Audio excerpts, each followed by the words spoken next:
তো good evening বন্ধুরা, চলে এসেছি একটি কুকিং ভিডিও নিয়ে। দেখো আজকে আমি ইভিনিং ডিনারে করছি তোমার বাঁধাকপি একটা রেসিপি। বাঁধাকপিটা করব কড়াইশুঁটি, টমেটো আর দিয়ে কাঁচা লঙ্কা, আদা, জিরে গুঁড়ো দিয়ে।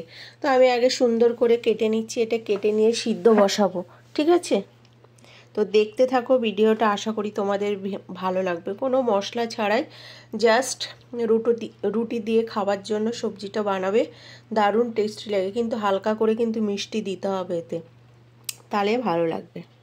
তো দেখো বন্ধুরা, আমি সুন্দর করে ধুয়ে নিয়েছি, ধুয়ে এখন বসিয়ে দিয়েছি। এটাকে একটু ভাপিয়ে নিই, ভাপিয়ে জল ফেলে তারপরে তোমার ফোড়ন দেব। তো এখন আলু কেটে নেব, এটা হয়ে গেছে গুছিয়ে করা। দেখো এদিকে আমার সিদ্ধ হয়ে গেছে। এবার আমি এটা ঝুড়িতে নামিয়ে জলটা ঝরিয়ে এতে ফোড়ন দেবো। আগে ডালের ফোড়নটা দিয়ে নেব, তারপরে করব।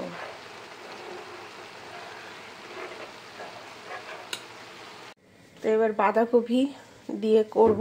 বাঁধাকপি তো অলরেডি আমার সিদ্ধ হয়ে গেছে, এই তেল দিয়ে দিলাম। তেলের মধ্যে এবার দিয়ে দেবো জিরে ফোড়ন। কে কি ফোড়ন দাও জানি না, আমি তো জিরে ফোড়ন দেয়, অনেকে পাঁচ ফোড়ন দেয়, পেঁয়াজ রসুন দেয়, কিন্তু আমি জাস্ট ওই সিম্পল নিরামিষ টাইপের করব।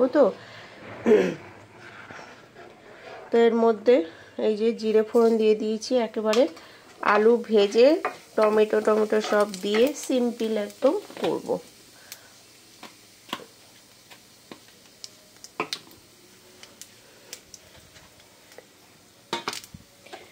আলুটা ওদিকে আমার ডালও হয়ে গেছে অলমোস্ট।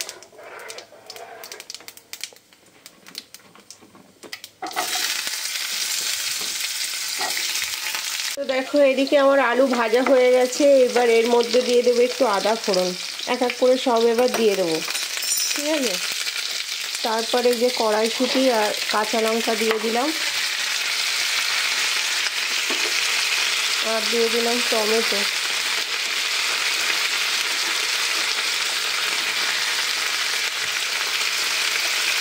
আর একটু কষাবো, এটা লবণ হলুদ সব দিয়ে দেবো এর মধ্যে। তারপরে বাঁধাকপিগুলো দিয়ে দেবো, তারপরে হতে থাকবে।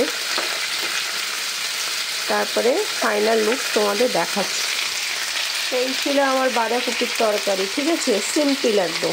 তো এই যে আমার এটা কষানো হচ্ছে, তোমার সব মশলাপাতি দিয়ে দিয়েছি। এবার জলও বেরাচ্ছে, দেখো আবারও জল বেরাচ্ছে। তো এরকম আস্তে আস্তে মরা আগুনে এটা হতে থাক। রুটি তো এখন করব না, রুটি করব লাইভ সেরে, 9টার সময় লাইভে আসছি।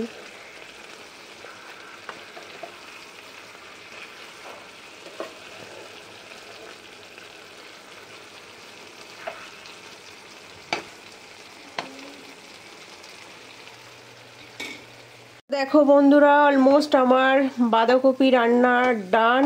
তো আমি তো এইভাবে রান্না করেছি, জাস্ট সিদ্ধ করে একটু জলটা ফেলে দিয়ে তারপরে কড়াইতে তেল দিয়ে তো শুকনো লঙ্কা, তেজপাতা, জিরে ফোড়ন দিয়ে তোমার হচ্ছে আলুটা ভেজে নিয়েছি।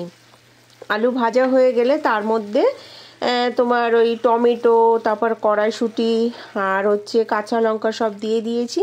একটু আদা দিয়ে দিয়েছি। আদা দেওয়ার পরে তারপরে আর একটু কষানো হয়ে গেলে তারপরে দিয়ে দিলাম তোমার হচ্ছে সিদ্ধ বাঁধাকপিটা। একটু নুন মিষ্টি চেক করে নিলাম। তারপরে মরা আগুনে বসিয়ে আরও কিছুটা জল বার করে নিলাম। আর জাস্ট এখন নামানোর সময় গরম মশলা দিয়ে দিলাম। তো আমার রান্নাটা কেমন হয়েছে প্লিজ কমেন্ট করে জানাবে। যদি ভালো লাগে লাইক কমেন্ট শেয়ার করবে। টাটা, দেখা হচ্ছে একটি নিউ কুকিং ভিডিওর সঙ্গে। Love you all. সবাই ভালো থাকবে, সুস্থ থাকবে, পজিটিভ থাকবে।